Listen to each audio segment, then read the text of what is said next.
This short video is going to explain to you, the viewer, how to brush your teeth correctly, efficiently, and to the best standard using an electric toothbrush, which has quite a different approach to the manual brushes you may well have been using in the past.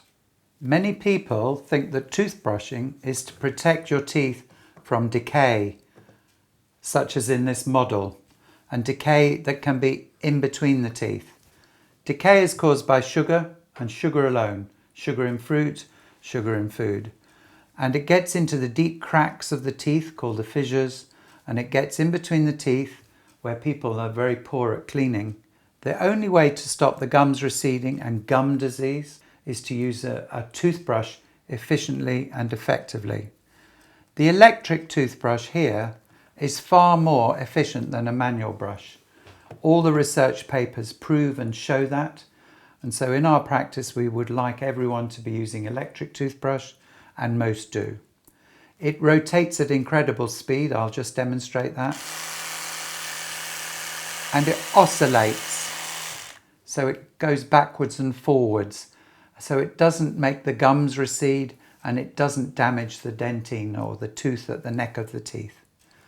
If the brushing is not done correctly, the gums, although they might look okay, they'll probably be red and puffy and swollen, but the bacteria will get down the margin. And if I take the gum off this model, it'll show you how the gums have receded and eaten away the bone.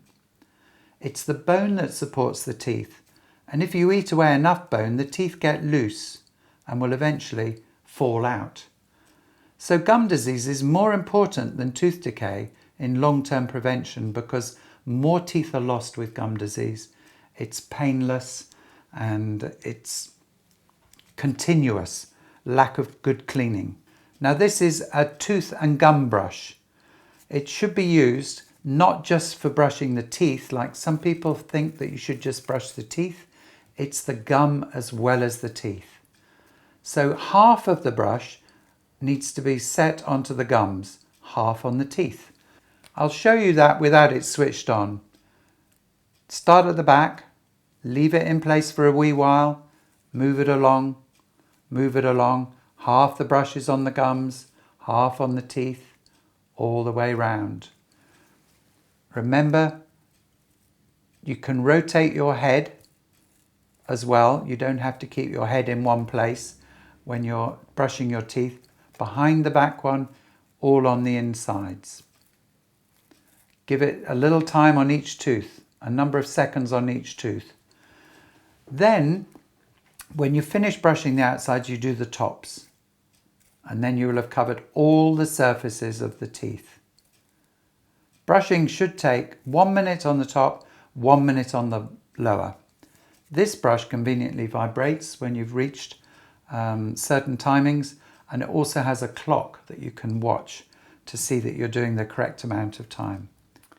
It's important to realise that you need to TP first with the interproximal brushes and then the floss before you start the toothbrushing.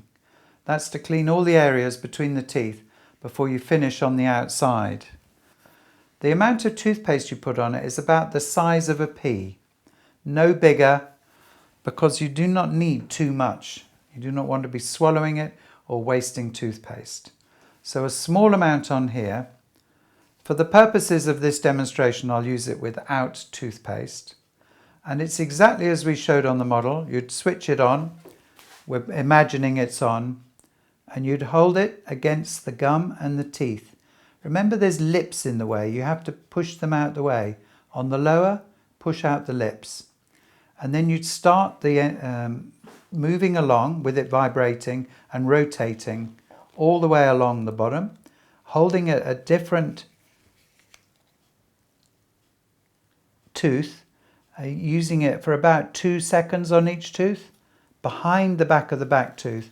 And this is what's really important to see on the lower, is to get under the tongue. So you actually have to lift your tongue over the brush, so the brush is underneath the tongue. Otherwise, your tongue will have the tendency, can you just show me how to push the brush up?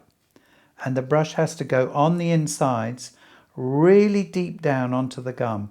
So half the brush is doing the gum, as you can clearly see here. Then when you finish doing the outsides, you do the tops of the teeth for a similar amount of time.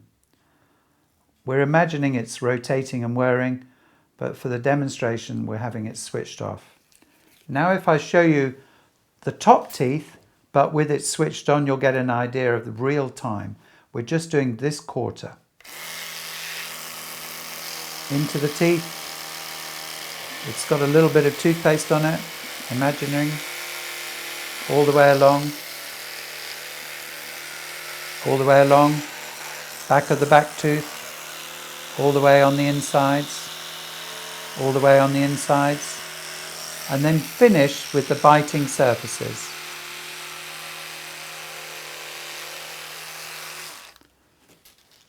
That is how to do it with the electric toothbrush.